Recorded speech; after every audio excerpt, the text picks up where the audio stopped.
牛头双手一摊，那你去天庭找玉帝告状喽。敖氏不由瞪眼骂道：你们地府阴差仰仗轮回之事，竟如此为所欲为！马面又淡定地在旁接了一句：道友这话就说错了。我二人本来是遵阴司之旨赶来西海拘魂，去地府入轮回，但见你们行事也太过分了些，站出来说句公道话。有一说一，我们呢确实纯路人，这儿发生什么事儿跟我们也没什么关系。但各位动手之前能否想想，西海龙王到底有什么失德不当之处？你们太子殿下别急，我们只不过是站出来说几句公道话。如果西海龙宫真的发生这种人伦惨剧，那我们只能建议各位阎君大人把优质的转生龙魂弄给其他三海的龙族了。当然我们只是建议，小小的阴司将军没什么太大职权。当下这哥俩你一句我一句，插科打诨又颇为认真，说的龙宫群龙满头黑线。一直到敖氏禁不住大喝一声：杀了他们！那4名龙首老者第4次准备出手，但是一股浩瀚威压自牛头马面背后涌现。西海龙王此刻已经是站起身来，冷眼注视着此地。这4条二五仔龙瞬间哑火，而敖氏也是下意识地退后半步。西海龙王刚要开口怒斥，心底又出现了李长寿的传声。西海龙王瞬息之间做出决定，将李长寿的传声复述了一遍。尔等就此退去，离开无西海，我可念在旧情，不诛杀尔等。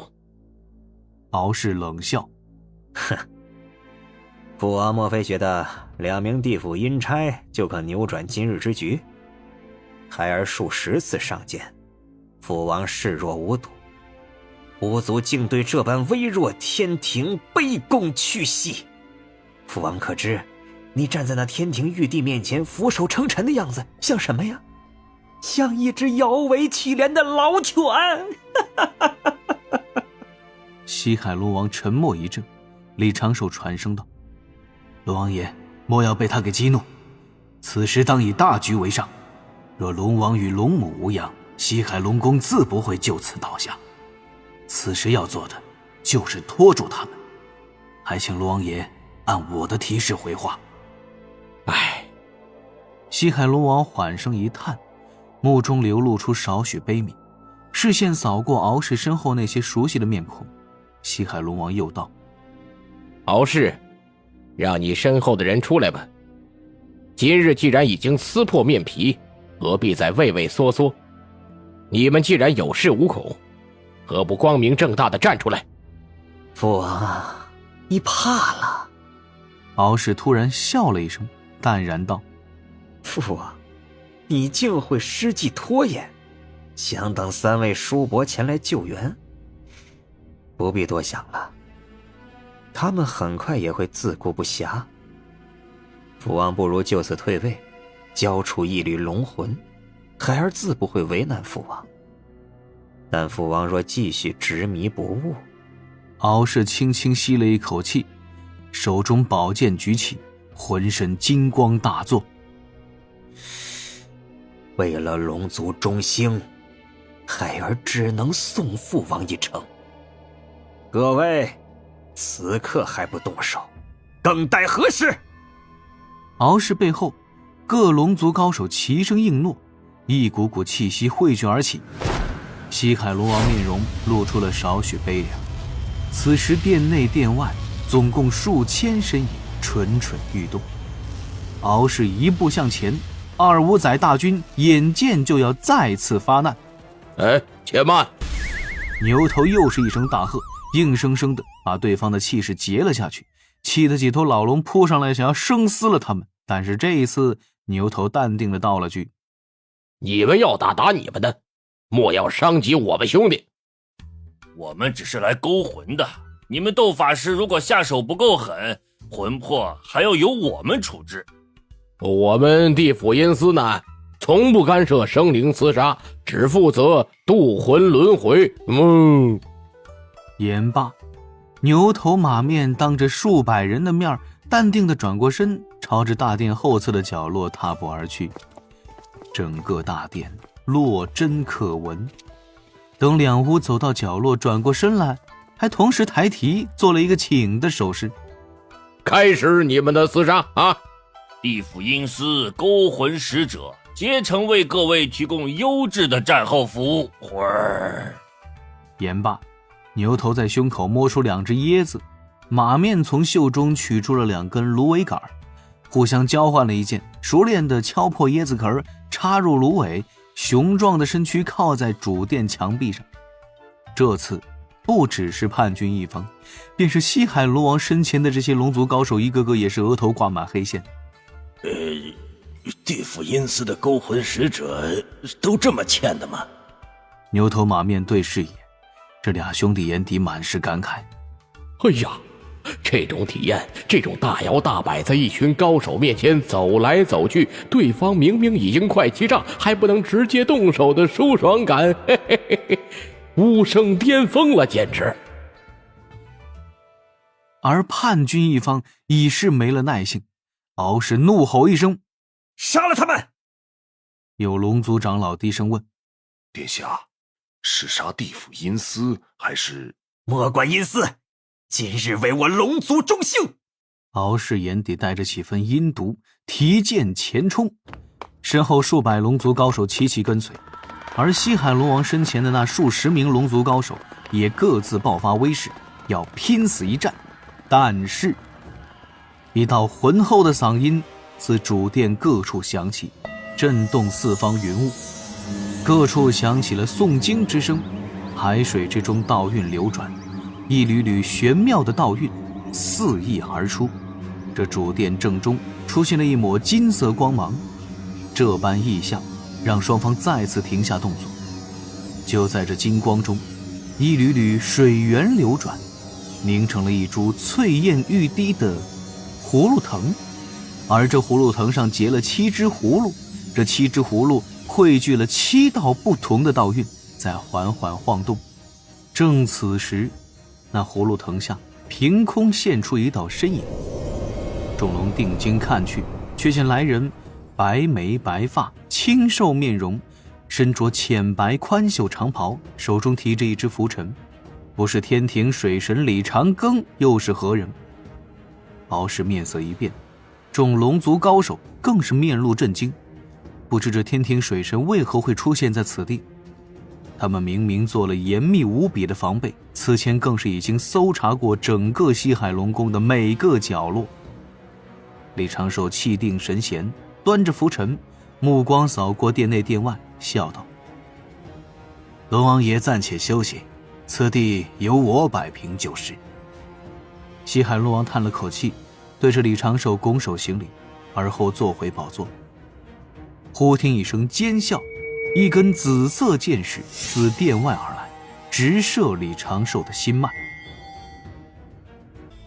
箭矢宛若毒蝎之刺，散发着一股晦色道韵。毒？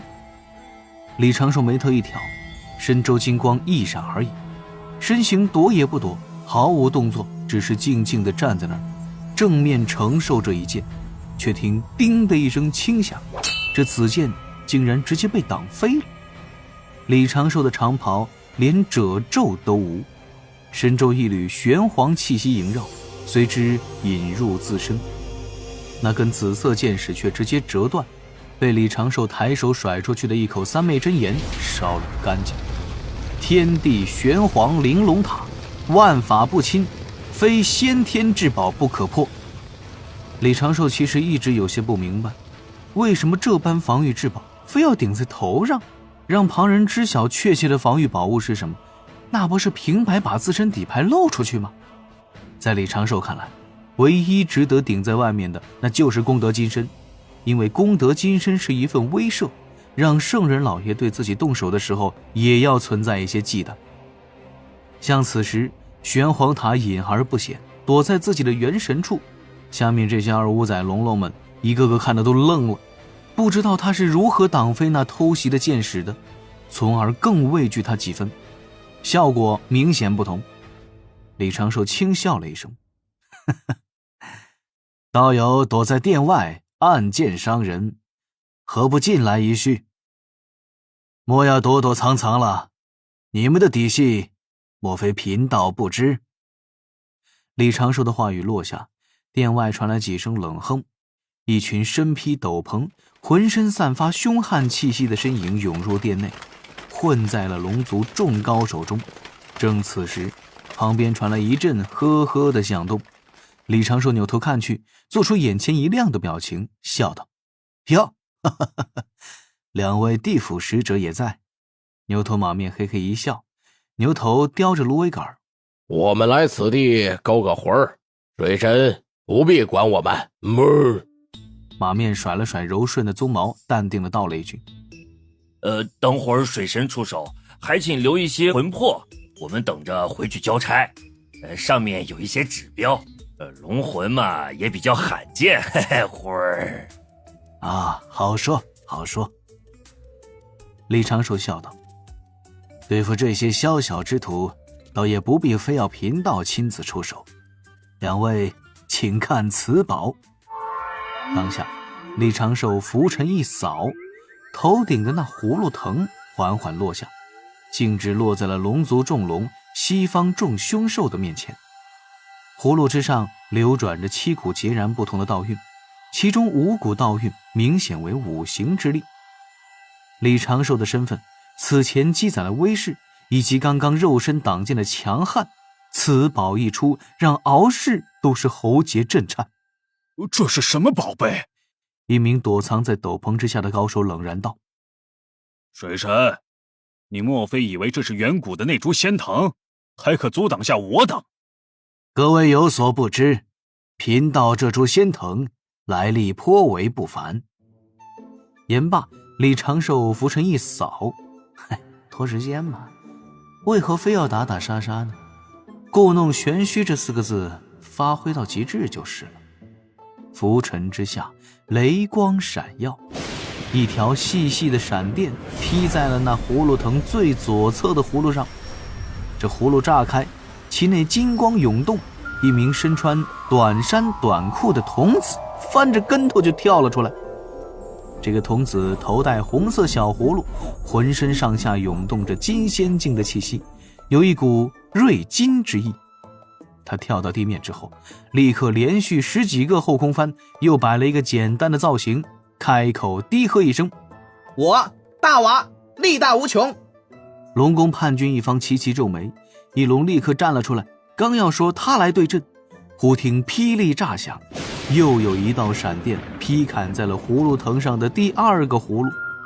这葫芦炸开，其内跳出了另外一名童子。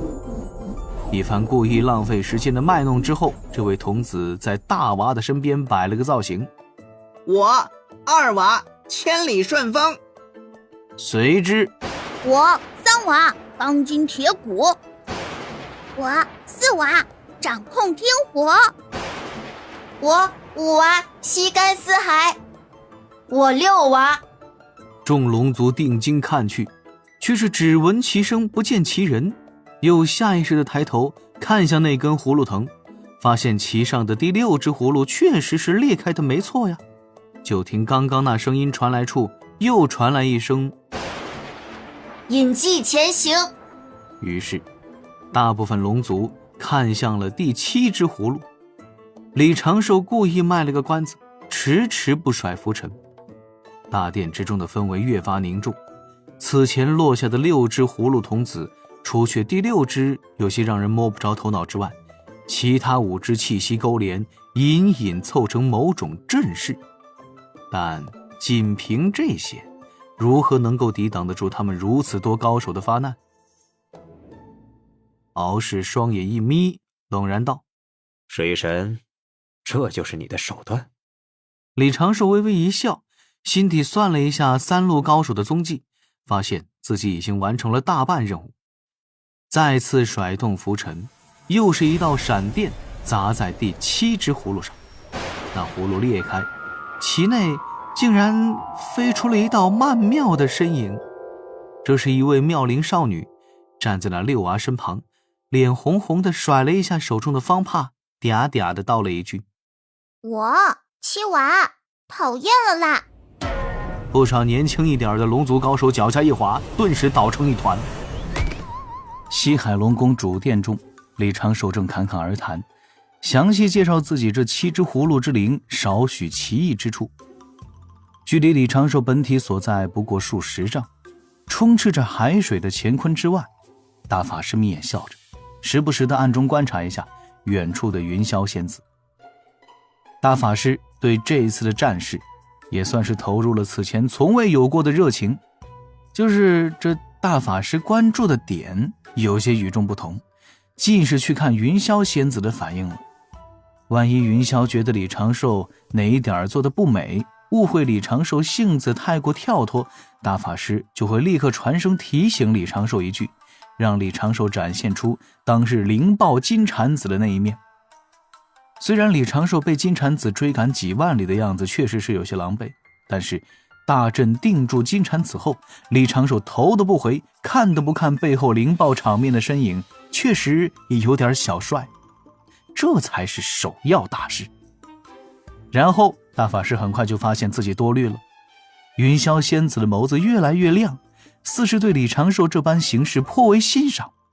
尤其当那几乎能够以假乱真的葫芦化身出场时，云霄又露出了淡淡的笑意，目中还带着少许期待。于是大法师对李长寿传声道了句：表现还不错，云霄师妹对你越发欣赏，但糊弄人也不要太过火了，不然显得轻浮梦浪。李长寿心想，我这不都是挺正常的策略吗？分散敌人注意力，打扰敌人进攻节奏，从而达到不战而拖延时间的目的。罢了，既然大法师已觉得不妥，我也应该尊重一下人教大手子的意见。